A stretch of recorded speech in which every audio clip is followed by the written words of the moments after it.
Yoyyaa hashamaa jennee harka fuunee jirra jirtuu kabajamtoota jaalatamtoota dhageeffattoota hordoftoota keenya aruuzni hordofaa jirtan kun kan Ustaad Abdul Matiinii fi Misraa kan odeessu reediyoo Madda Gammachuuti.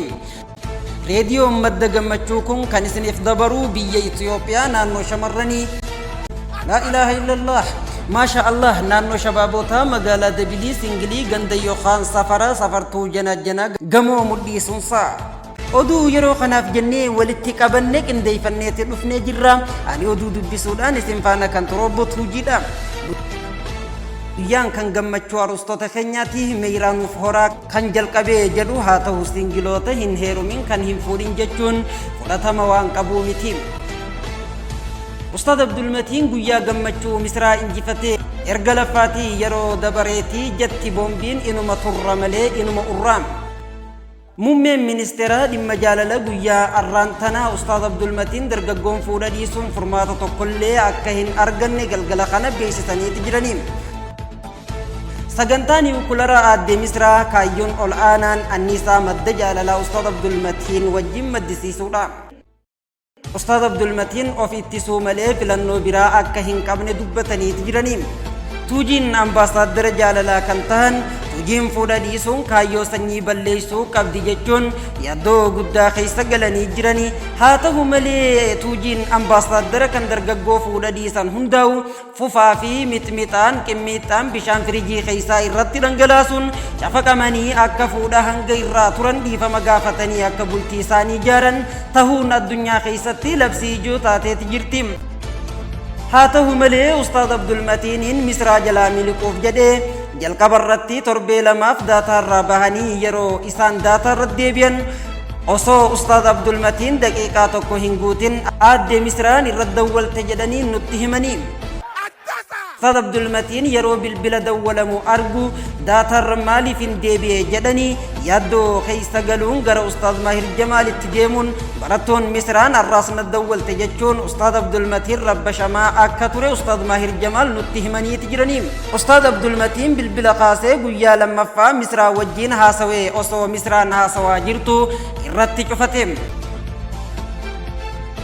Haaluma kanaan torbee lama waliin erga tarkaanfatanii Misraan Ustaad Abdul Matiin rabbi itti kadhattee laalaa jaalalaa tanaan maana qofa gubda jettee isa keessaas buusi jechuudhaan dubbatteeti jirti.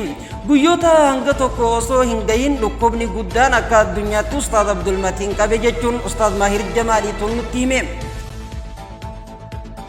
Haa ta'u malee Ustaad Maahir Jamaal kun erga yaaluuf Ustaad Abdul Matiin hospitaala baay'ee deeme booda guyyaa tokko Ustaad Abdul Matiin osoo ciisaa jiranii bilbilli yeroo biyya Misraa irraa dawwalamu Ustaad Abdul Matiin eenyu dawwale jechuun Ustaad Maahir Jamaal gaafataniiti jiranii. Misraa dawwale jechuun Ustaad Abdul Matiiniif himanii. Ustaad Abdul Matiin qofalanii nakkenni jechuun Ustaad Maahir kadhatan. Ustaad Maahir Jamaal bilbila kennuu didee Ustaad Abdul Matiin osoo bilbila fidii jechuu jiru dhukkubbiin mataa akka irraa deemte Ustaad Maahir Jamaaliitu miidiyaa Madda Gammachuutti hime.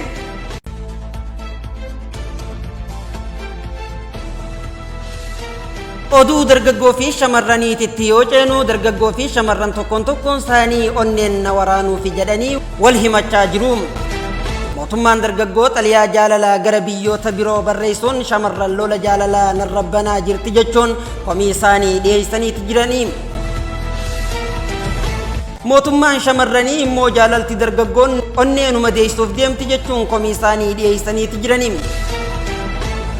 Mootummaan dargaggoota xaliyaa gara dabiloota gamtoomaniitti barreessuun akkasumas hooggantoota jaalalaatti barreessuun mootummaan shamarranii jaalala nurratti kakaasuuf waan qophaa'aa jiraniif lola jaalalaa nurra banuuf jedhanii himataniiti jiranii. Onneen shamarranii immoo onneen dargaggoota lola jaalalaa nurra banuuf yaalaa jiran jechuudhaan himataniiti jiranii. Himannaan dargaggoota kanaaf dargaggoonni lola jaalalaa waan baqataniif jaalalaan shamarran onnee keenya balleessaa jiran jedhanii maqaa nu balleessaa jiran jedhan mootummaan shamarranii.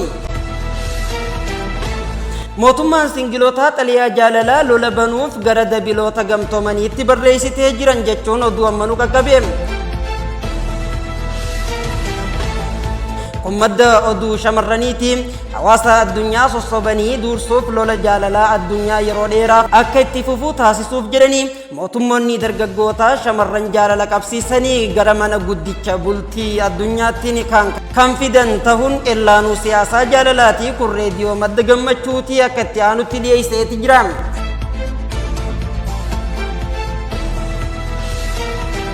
Dhugaan jiru garuu jaalaltii dargaggoota bulchaa jiru waggoota lamaan darbaniif maal naa dhabde jechuudhaan bilooka godhee jiraatullee kaayyoon isaa dubartii dhuunfachuudha ture. Haa ta'u malee sirnichi garee meeshaalee akka laayikii onnee teekistii walitti barreessuun karaan isii bana jira jette mootummaan shamarranii.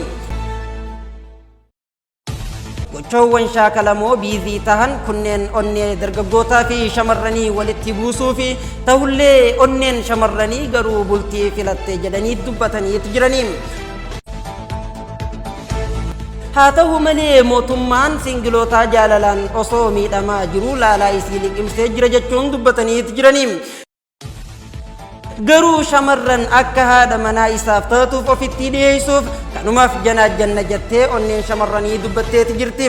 Onneen dargaggootaa immoo dhimmi jaalalaa harka nu galfachuuf soso'aa jirti jechuun baqachaa jirra jechuudhaan komii isaanii ibsataniiti jiranii. Haa ta'u malee hooggansa jaalalaa onnee keessaa waliin marii taasisuun obbo Ustaaz Abdulmatiin injifannoo galchanii jiranii.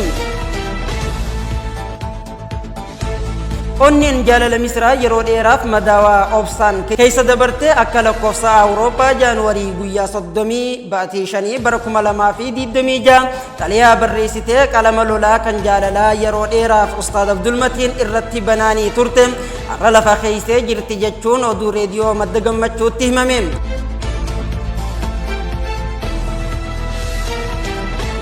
Oduu guyyaa gammachuu kanaan wal qabatee Ustaaz Abdulmatiin itti gaafatamaa mataa ofii kan ture guyyaa har'aa muummee ministeera Misraa ta'uu oduu reediyoo madda gammachuuti. Oduu keenyatti aanuun manni marii dhimmoota dargaggummaa shamarranii dhimma haala miidhaa yookaan dhiibbaa singiloota irra raawwatamaa jiru cimsee kan balaaleffate ta'uu ibsa baaseen beeksiseeti jira. Dhiibbaa dargaggoota shamarranii irratti raawwatamaa jiru hatattamu irratti dhaabbatetti qaamoleen singiloota jaalalaan haleellaa raawwatan irratti ejjennoo seeraa fudhatamuu qaba jedhan. Abbootiin jaalalaa onnee nama maraa naannoo jaalalaa manneen janaajanaa magaalaa Imoo miisenjera waasappii telegiraama garaagaraa keessatti sababa jaalalaan lafa taa'uu wajjin wal qabateen shamarran muslimaa gaa'ila godhachaa jiraachuun isaanii oduu ammanu qaqqabe. Kan isiniif odeessaa jiru reediyoo madda gammachuuti. Reediyoon madda gammachuu akka itti aanutti isiniif dhiyeessa. Gara taatee oduu kushiinaa shamarranii kan isin dabarsu reediyoo singilootaatiin. Taatee kushiinaa kun madda oduu teenyaatiin. Egaa addee odeessituutti gaafatamtuu dhimma qeeraa fi soqaa kan taate addee Ableen balaa hamaa dirree matarkafaa jedhamu irratti hawaasa shunkurtaa timaantiin dinnichaa fi kurumbaa irraan geesseen hawaasni kun hedduu miidhamuun isaanii dhaga'ameeti jira. Hawaasichi balichaaf erga saaxilamee booda ambulaansii mankaa yookaan fallaana jedhamutti fe'amuudhaan gara hospitaala guddicha maqaan isaa Distii yookaan Okkotee jedhamutti erga geeffamee booda doktora maqaan isaa Ibidda jedhamuun wallaansa osoo argachaa jiranii balicharraa dandamachuu waan hin danda'iniif lubbuun dabaruun isaanii dhagahameeti jira. Dubbii himtuu hospitaala Distii yookaan Okkotee kan taate aadde Willeen akka beeksiftetti hawaasni kun lubbuun akka darbaniif sababa kan taate obbo Qoraanii jechuudhaan komii isii dhageessifteeti jirti.